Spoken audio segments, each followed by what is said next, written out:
Hey everybody, welcome to Galactic Wisdom. Well, it's good to be back, and it's good to have with me again Laura. Laura, how are you doing Hey, today? everybody. Well, fantastic. Wow, it's hot, isn't it? My goodness, that's an understatement. Yeah. So we've got an interesting show today. We're going to talk about some important concepts like freedom and democracy. Um, And those are extremely important subjects. But we also are going to give an update on different beings that we've been connecting with. Um, and I have been sent by you, Laura, some images. And honestly, some of the images I can remember what they were, but some of them I can't remember what they were. So for those of you that don't know, Laura, sometimes, very often, Laura joins me when we have group online astral projections to different beings that are out there. And Laura is very talented in her ability to be able to perceive these beings and communicate with them in a deep and meaningful way. So, Laura, would you mind reminding me, who was this? What? That that being was one of the beings that was presenting a gift to me. He went like this to me and presented this gift. And he was humanoid faced, but he had these really pointed ears, and his hair was slick, like very white and slick back, but his skin was very difficult to describe. It here in the photograph is as close as I could ever get it, or in the picture that I drew is kind of grayish, but it almost see through. It's hard. It was very hard for me to get that across. But this this being was very tall and didn't do anything else but hand this to me. And then you actually said we're going to go to the chambers, galactic chambers, and the device that I was given, it just disappeared. It was amazing. And I find myself, I'm not scared. I'm not frightened. As a matter of fact, with each being that I encounter in the meditation, I'm comforted. I feel like they are preparing me for these interactions. That's awesome. So if I can sort of put this into perspective, this was during a session where we were meditating. We astrally projected to the Galactic Council on board their craft. We sometimes, on a weekly basis, actually, we astrally project to their craft. Mm-hmm. And here's an image that somebody's drawn of the craft that we go to. And then we communicate with different beings on the Galactic Council. The Galactic Council being a group of aliens who represent a galactic federation of beings. And that being that I just put up a few moments ago, this one, when we arrived, was this the day that we sort of touched down in the craft and then everybody was applauding? Yes, they actually were doing what I saw as a representation of a standing ovation, and they were all applauding. And if when you're on the platform as you enter, it's like there are tears in the craft. So there's just these multitude of beings. There's not just a select group. There are so many different beings of all kinds of shapes, colors, sizes. Some of them are light or orbs and of different colors. And sometimes they look plant-like or insect-like. And it's just a multitude of different species of Yeah, aliens or beings that is fantastic. on that ship. And that particular gentleman, I don't know, gentle alien, You didn't get a name from them. You don't know, No, I did not. but he gave you something. Yes. Was this the thing that he gave you? Yes. Yes. Can you just Um, what this is? and as soon as I was handed this, I noticed inside it what was rising in the center, as best I could give you a detail of, was 3 points. And it immediately in my mind was the Orion's belt. Hmm. And this is the side view of what it looks like. If you look closely, it gives a 3-dimensional image.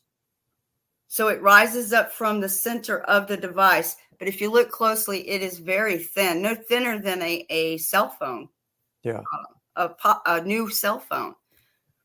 So you were given a piece of equipment that is a star map, a star tracker of That's some kind, a location mhm. tracker.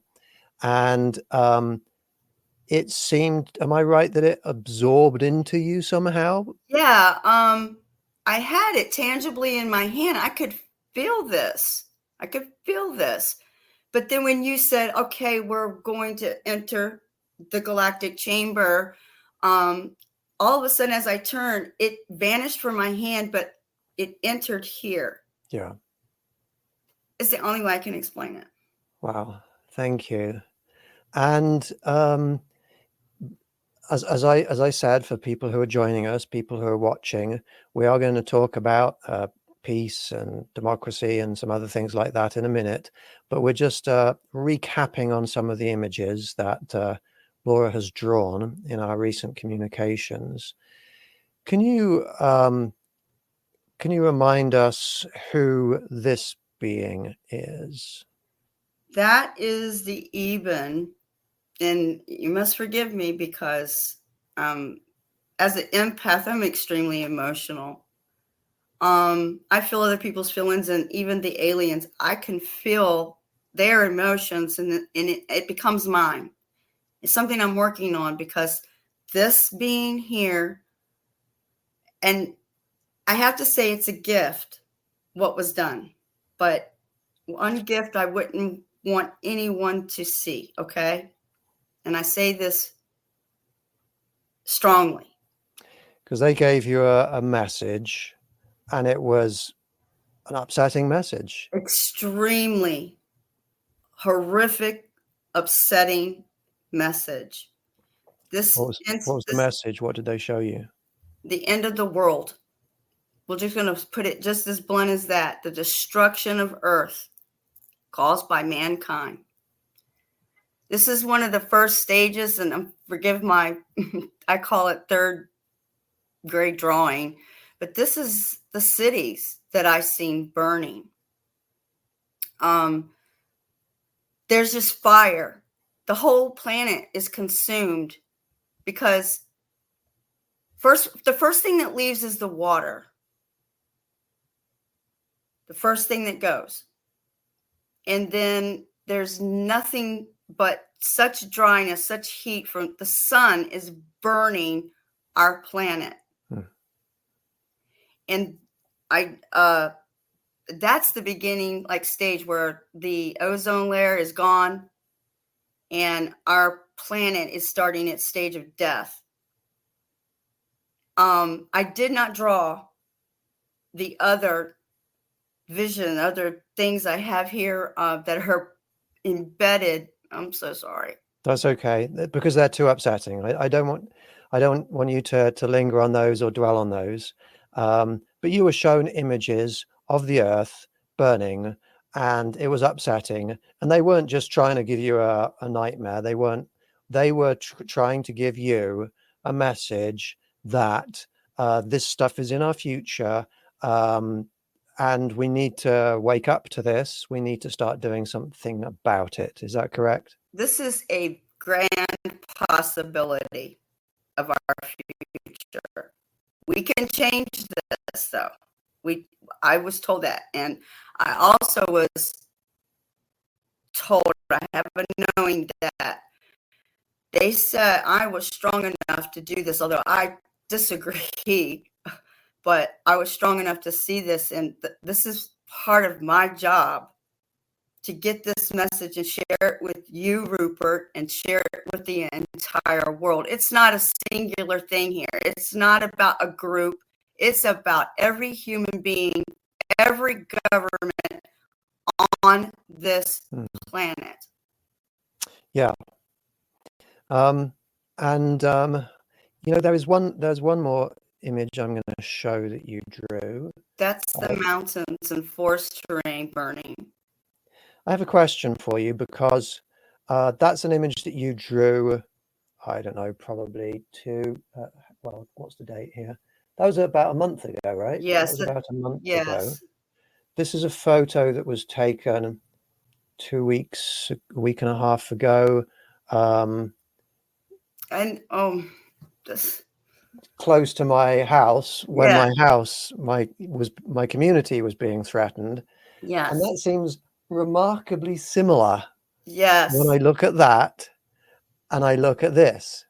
Yes. And I almost wonder if this image that you drew there was representative of what was going to happen to me. A premonition. Yeah. When you showed that, I believe I messaged you and said, Rupert, that looks just like the image I drew. Yeah. And that's horrific. Look at that. Yeah. But that actually resembles quite closely that. And I really wonder if you received an image, a premonition of what was going on close to me and what I would be going through. Yeah. Now, it could be that particular image was a premonition of what was close to me, and thankfully I averted it. But we do have images like this that are clearly much more intense than what I experienced. But I am a space scientist, and I do know that climate change is something we need to get a grip on, because it's real and it's happening, and temperatures are rising every year. Records are being broken. Wildfires are getting harder and harder and harder to manage. And if you're not presently affected by wildfires or rising sea levels or drought or increased strength of storms, you will be soon. And what is extraordinary to me is we can be shown these images, we can be given these warnings, and still people can be living and promoting ways of life that are causing this to get worse. What the message, I think, needs to be is not just we need to wake up to this, we need to do something about it, but people really need to take on board the idea that this is being caused not by other people elsewhere in the world, but by most people's regular everyday actions that they don't even realize is causing these things to happen. And also, people tend to divorce things like politics, their political perspective. Many people feel like, the party I vote for is just a personal choice. That's all it is. And either choice is just as fine, just as good as the other choice, whichever country I'm in. It doesn't really matter. It's just personal choice. But what they're not seeing, so many people are not seeing, is that some political parties are actively supporting this in our future, in our near future. I agree with you. And some parties are actively supporting us moving away from lifestyle choices and governmental choices and political choices that are working to prevent those things from happening. Yes. And so when people make political choices, and we're not going to name parties on today's show, we're not going to name parties, we're not going to name politicians, we're just going to talk issues. When people are deciding which person to vote for, it's really important, whether you're in the US, the UK, Australia, or some country out there I haven't even heard about, it's important that you look at the different political parties' stance on the things that are causing climate change. Because if we care about others, then there is a moral way to vote. One way of voting is right. One or more ways of voting is right. One or more ways of voting is morally wrong. And humans need to get a handle on that. Agreed. Absolutely agree. Now, here's another image that was drawn. What was going on here? During that meditation, where I received that those images of Earth from the even, in the beginning of the meditation, this craft, disc-like craft, entered this way. That's how I saw it. And as I recall, you saw an image, a craft similar to that you had described. I saw an image of this craft and one or two other people also during the same meditation. We all saw this image. Yes. And with my image, there was like light being projected down from it. And that was during a meeting where we were asking, are there any beings out there that can come to us in person, physically, during my upcoming contact tour? Yes. Boy, did they. Me, at least. And these Ebens showed up in this craft and basically told us, yes, we're going to come and we're going to show ourselves to me on a particular day in a particular place. Correct. And there is a feeling that I maybe shouldn't be too specific about the time, the day, and the location for safety purposes, for their safety. But that is something that seems to have been communicated to us. Do you think I'm relaying that accurately? You're relaying it very accurately, and I agree. I don't want to reveal. I believe in the safety of you because you're going on tour, and of these beings. But they have made it clear that they will be presenting themselves. That is awesome. And there was another species of being that similarly presented themselves to us and said to us that yes, they're going to be presenting themselves to us physically on the tour, on a different day in the tour and in a different location. But they told us, they told 3 or 4 people, a specific state. Yes. I went through a list of all of the 26 states that I'm going to be touring around, and 4 people all heard one state, and it was the same state. Correct. Nobody else heard a different state. 4 people all heard the same state. We're not going to tell you which state it is. No. And we're not going to tell you the location, but the locations match up. Some people drew pictures of what it would look like in the place where they're going to show up. And again, they told us that they're going to be physically in those place in that place, but it was just going to be me that meets up with them. So I'm looking forward to that. There's two different species, the Ebens and the other species. I was looking for an image of them, but I don't have an image. Goblins. Yes. And the goblins seem to be associated with Sasquatch as well. Yes. And it could be that I'm going to encounter the Sasquatch also. And is this an image that you drew of the Sasquatch? Yes, actually, I just come back from Kauai, and we were in one of your meetings, and my friend and I were, and you in the middle of the meditation go, whoa, wait, we need to acknowledge Sasquatch.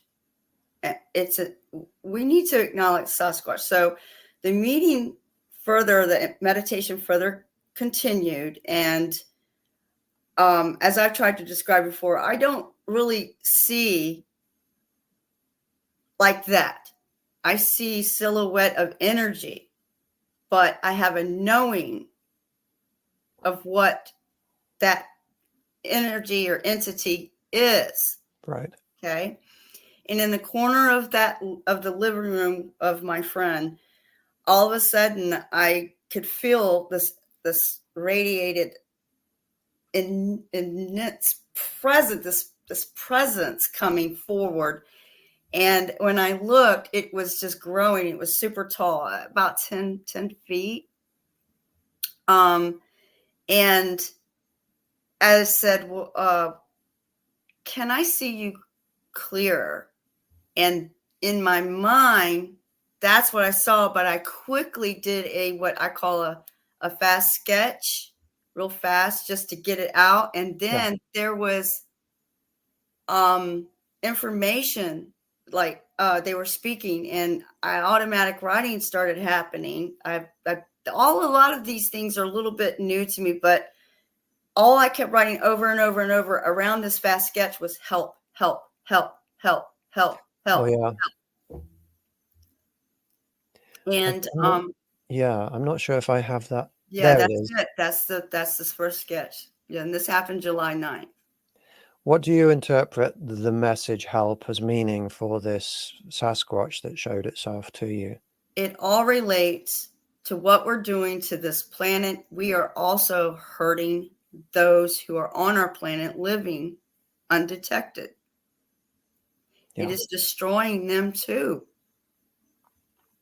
So we have on this planet not just aliens that have nice shiny spacecraft that can fly away, if things get bad here, but we also have beings like goblins that live under the ground, beings that are terrestrial, transdimensional beings like Sasquatch or Bigfoot, who are being affected on this planet by the changes that humans are causing on this planet, in terms of temperature and climate and pollution.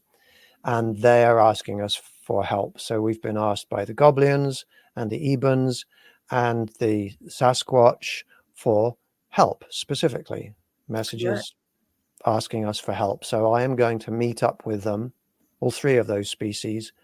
At least those are the indications that I am going to be meeting up with them in days and in locations that I don't know precisely, but we know generally where. I'm going to try and meet up with them physically and see if we can establish a communication with them that is strong enough and meaningful enough that we really can help them. Yes. And in my meetings, we are actively trying not just to make contact with these beings, but we're way beyond just that. Yeah. We are working with them to try and figure out what specifically we can do to help them. Yes.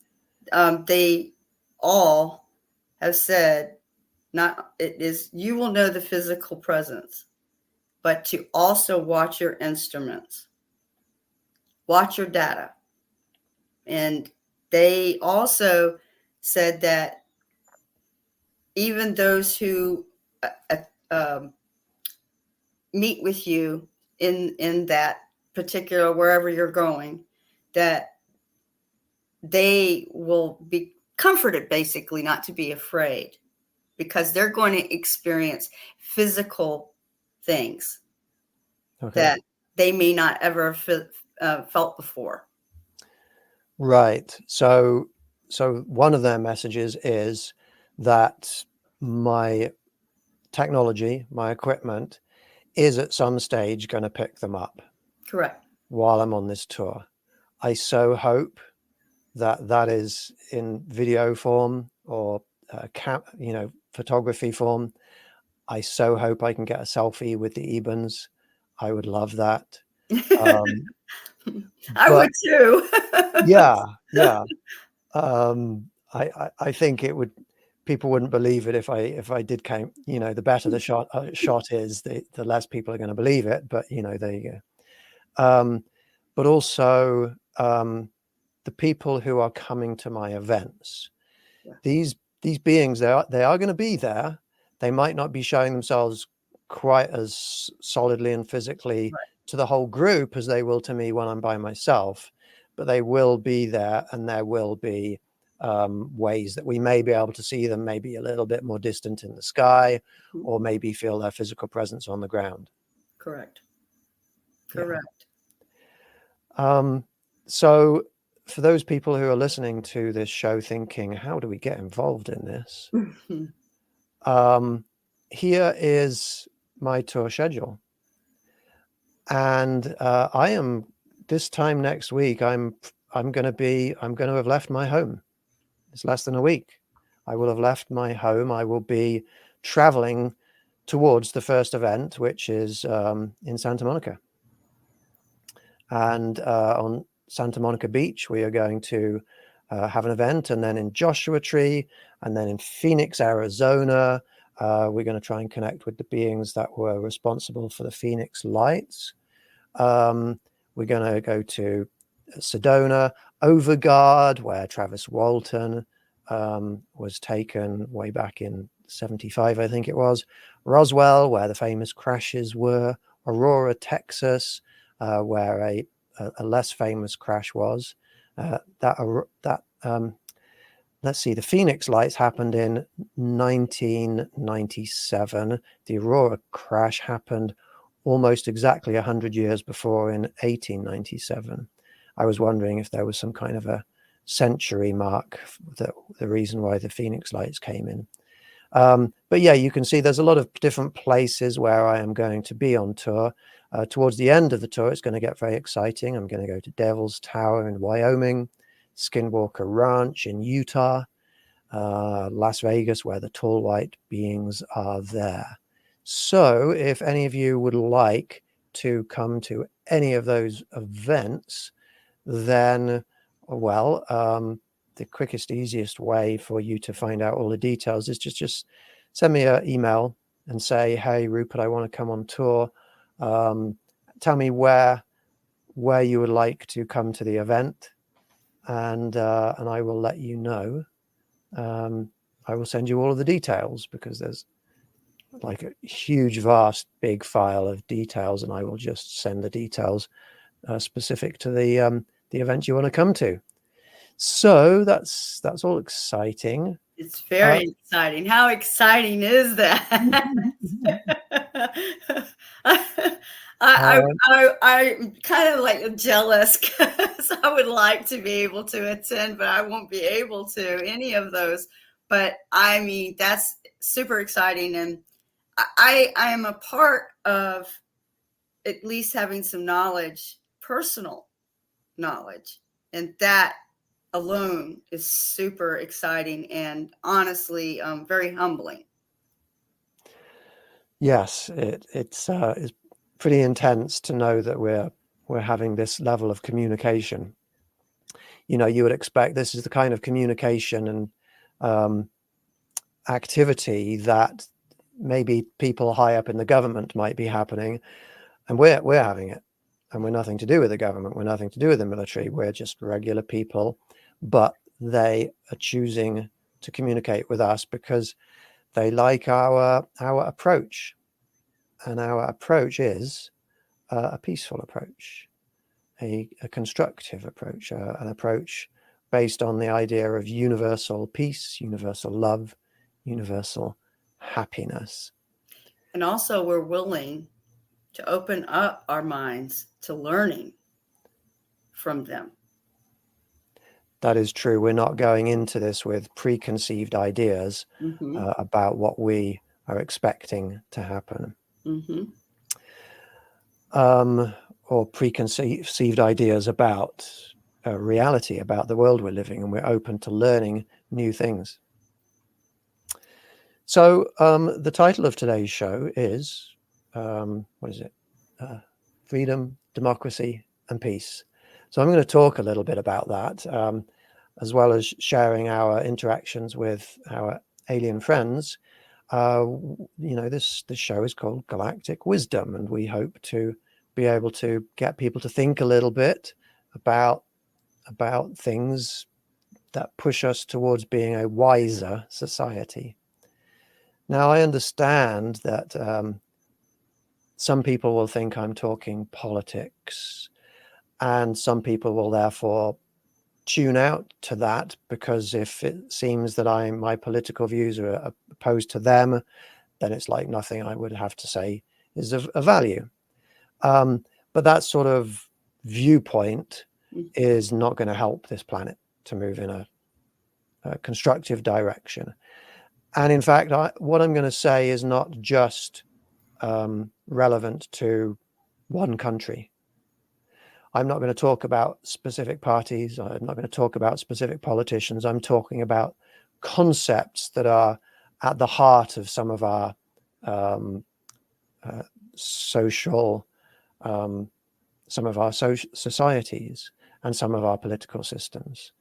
And I just encourage people to think about this being a moral issue, these being moral issues, rather than this being, a personal choice. Like a personal choice is, what color clothing to wear today. That's a personal choice. There's orange. Orange, yeah. That's a personal choice. But it's funny because some of the examples I was going to talk about today were going to be, imagine a hypothetical society where some people on the planet or in the society really strongly, truly believed that everybody should be wearing orange clothes. Oh my gosh. And some other people really think that everybody on the planet should be wearing green clothes. Some people think, no, it should be purple. And it's such a big point of contention that they get into battles and fights and arguments over it. And how do we determine what color clothes we should be wearing? That's just like a fantasy sort of made up idea. But I'm trying to think of examples that I think will help us to analyze these situations in a way that people can see that I'm not trying to back certain parties. I'm just talking about the morality of the situation. And, ultimately, as I've said, the moral choice of political party or candidate, whether it's prime minister or president or whatever words they use in that country, the correct moral choice to make has to be the party that's going to combat climate change, because that is the most important issue facing this planet right now. Even though it might not seem like it's the most important to an individual who maybe presently is not affected by climate change, everybody's going to be affected by climate change if they haven't already been affected. And so it is the most, the biggest issue. But I'm going to come down to things that are less important as an example for us to talk about these issues. And I'm going to talk about an issue that I don't know how passionately you feel about this issue, Laura, but I'm going to talk about beards. About what? Beards. Beards. Okay. Hair on the face of people. As long as it's clean and neat, it's okay. If it's scruffy and too brittle, well, I'm sorry. Okay. Let us imagine a hypothetical situation in which there is a society in which a good chunk of the population firmly believes that beards should be illegal. Whoa. Yeah. This is hypothetical. Please, people, don't think, anybody watching this, I'm not making fun of beards. I'm not trying to make fun of anybody. I am choosing this as an example that we can maybe even smile a little bit about. Right. A good Um, illustration of what you're trying to get a point across. That's what that's right. this is. It's an illustration of what you're trying to get across. Yes. So we imagine a situation, a society in which a big chunk of the population truly believes that beards should be criminalized, and a big chunk of the population, conversely, feels that they should have the freedom to grow beards if they want to. How should a society, faced with a difference of opinion like that, determine the right course of action?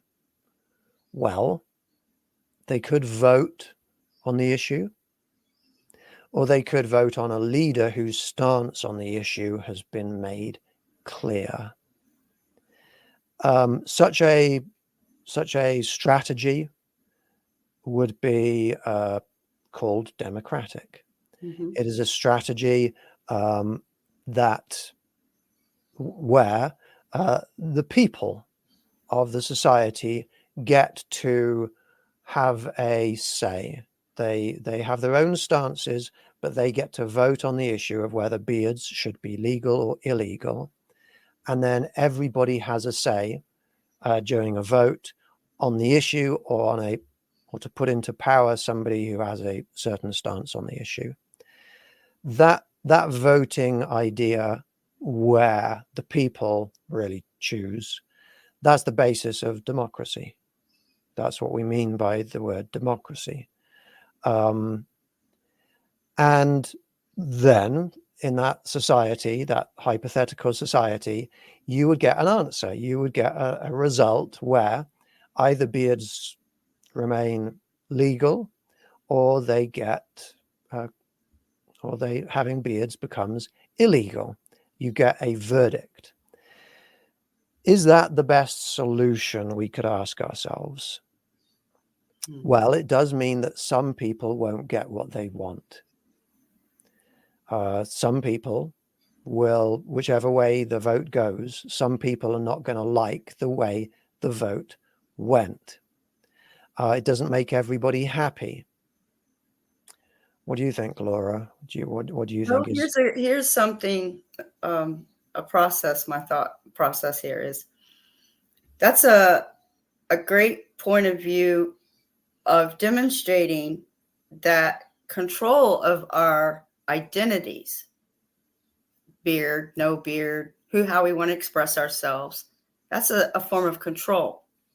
Now I'm going to apply what I've learned from the entities, the extraterrestrial, celestial, dimensional beings, that they're all of different shape, size.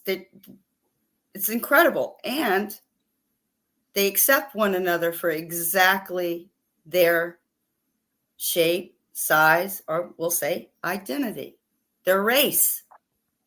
There's no discrimination. I do not ever feel that. I feel pure acceptance, including our race. Yes. The Galactic Council is a harmonious group of different species working together. And when you ascend to a certain level, when a species or an individual ascends to a certain level, then they lose that negative discrimination. Exactly. And that is actually required for a species to survive. Because when you live in conflict with other species based on whether or not they have beards or not, or what they look like, or indeed any of their characteristics. Mm-hmm. How they identify themselves, no matter what it is. Yeah, then you get conflict, and that conflict will escalate into violence. And when a culture, a species, whether human or non-human, get to the level of technological advancement that they are able to, with ease, destroy they will get destroyed or destroy themselves if they don't get over the conflict, the causes of the conflict. For me, it's evidence that the beings that I've so far have encountered and have this knowing of, that they have that capability to destroy. They have that technology, and they haven't. Yeah. They haven't. Yeah. That says so much. Yeah. They have incredibly powerful and destructive technologies at their fingertips. Exactly. When you look at the size of some of their craft and the ability of the craft to accelerate instantaneously to huge speeds, there's an immense amount of energy that they're utilizing. Anti-gravity can lift mountain-sized vessels effortlessly off the ground. If humans had that technology, if you could levitate mountains and levitate them over your enemies and turn off the engine or the anti-gravity device, let the mountains fall, that's hugely destructive. And I guarantee that if you were to give every human on the planet access to that technology, on Monday, by Saturday, 90% at least of people on the planet would be dead. That's right. That's right. I mean, think about the energy it takes to take a craft like the one you presented of the drawing of, okay, that materializes and dematerializes instantaneously. That's power. Yeah, absolutely. So, I asked it the question, is voting on an issue like the legality of beards, is that something, is that the best morally we can do? And what we can say, even though the subject of morality is subjective, I can't write out a mathematical equation that tells you this is the answer. There's not a universal law saying this is correct. This is a subjective moral thing. But what we can say with certainty is that democracy is fair. Mm-hmm.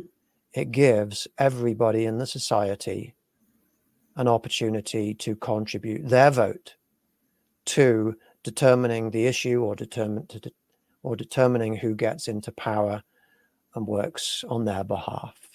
Democracy is fair. Democracy is fair whether you get what you want or whether you don't get what you want. Some people do, some people don't, but it is fair. And that is, in a society, the best that we can do when we're making decisions. Correct. Now, democracies don't ignore anybody. Everybody gets a vote. And then it's up to the people in the society to, well, if they have an opinion that they want to share with people, they want to teach people, they want to educate people to consider their viewpoint, then that can happen. But the idea of voting is fair. Now, I know that in any society, there are people who really feel that their viewpoint is the only moral viewpoint, and other people's viewpoints are not even valid. And some of those people may feel morally compelled to reject the democratic process and impose their will on others. And when you impose your will on others, not only do you feel power, but you get your way. Yeah. And getting your way might be for your own, Selfish. might feel good for you, Yeah. for your purposes, it's good. Mm-hmm. But it's not a moral choice to make because it's not fair. And I think that's really important for people to understand. Some people who feel that, and I'm not talking about one country, I'm talking about any country, any time. Some people who don't get what they want through the democratic process, they try and overthrow the government. They try and overturn an election. They try to force everybody to go beardless. You know, this is that okay? Well, it's a subjective question. But we can identify people who are doing that as being more individualistic, more egocentric, less considerate, less kind. This is not generally, those are not generally the words we associate with morality. Generally, we associate a good moral person as doing things that are good, not just for themselves, but for others. We generally consider being more collectivistic, more considerate of other people to be what morality is about. So in my subjective opinion, imposing things upon others is morally wrong. Yes. It's like a conversation. As we grow up, children will argue if they've not been taught, okay, how to have a conversation. And where I'm getting at with this is learning to have a conversation of each other's point of views, whether the right or wrong, whatever their beliefs are. But in that conversation, they can agree to disagree and walk away from one another, learning something from it, their point of view, their education, vice versa, but not warring over it. To be able to be mature enough to agree to disagree and learn from it. It's just a baby step to the democracy. And that's just my point of view. Yeah, absolutely. And, you know, we've said it before, but these beings are giving us directions. They're giving us advice. And the advice they're giving us is that we should be putting peace above all else. Mm-hmm. Peace above all else, including our political, our religious, our socioeconomic beliefs, assertions. We should be putting peace above land, family, everything. Peace has to come first. And you're not saying here that you need to just put away your religious beliefs, put away your ideals. No, you're not saying this. What you're trying to say to the public is we need to apply peace, practice that. You're still permitted to have these ideas. We're individuals. That's who we are. That makes us who we are. Be able to adjust in a conversation and apply peace is the first stage, the first step. Yeah, absolutely. The first thing, the thing we put above everything else. Now, we don't have a huge amount of time left. Right. I know. I feel like, oh God. Well, I'm going to try and finish off the whole democracy thing because the opposite of the democratic process is imposing things upon others. And we could ask the question, how about having an imposer as a leader, a dictator, who has been put into power or who remains in power in a way that's non-democratic?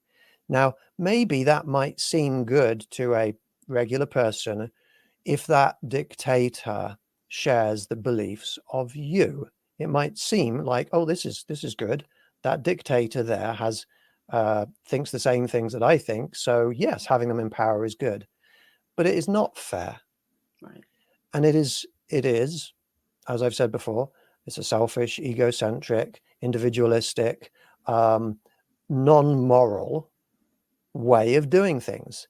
And what a lot of people don't understand is that even in the short term, having a dictator doing what you think you need, doing what you think you want, it really isn't good for you either.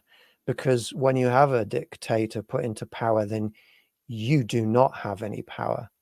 You do not have the power to vote. Your power is taken away from you. Any control you have over society is taken away from you. and you have no voice, and you will not be listened to when your views diverge from the views of that dictator. And you know, there's that expression that absolute power corrupts absolutely. And people who become dictators, they end up doing whatever they want. And even if you share a lot of the same viewpoints as a dictator, there will be some things that you won't have the same viewpoint. And dictatorship is inherently imposing is inherently a selfish thing to be doing. And therefore, when you have a selfish leader, how much do they really care about the people in society? So it really is not a good thing. Unfortunately, around the world, there are millions of people who are willingly supporting dictators and helping them get into power because they think it will benefit them. But all it's doing is taking away their power and pushing them into a more subservient position. Yes. So that really has covered in quite a lot of, in fair detail, democracy. I was going to talk about freedom also. We'll have to do that another time. I mean, it's very strongly connected. But Laura, it's been wonderful having you here to talk about both these issues of democracy, also about our special communications with these other beings that are out there. Thank you so very much for being here. You're welcome. Thank you for asking me. I really love doing this. This is great. And I know everybody else out there, they themselves are really getting a good grasp of what's going on. That is fantastic. And we haven't had a chance to talk about freedom. Do you feel willing to, I don't know, pre-record an episode with me where we talk a bit about freedom, and maybe broadcast it in 2 or 3 weeks when I'm on tour? Sure, absolutely. Fantastic. Thank you very much. It's Thursday, and therefore this evening we are reaching out to the Galactic Council, and if anybody would like to join us, please join my Galactic Wisdom Patreon group, where if you look for look at the different posts in there. I think tier 2 is for Galactic Council. Then you can join us this evening in our Galactic Council meeting. I would like to wish all of our viewers peace, love, and happiness. Thank you so much for being with us, and I look forward to seeing you next time. Goodbye for now. Much love, everyone.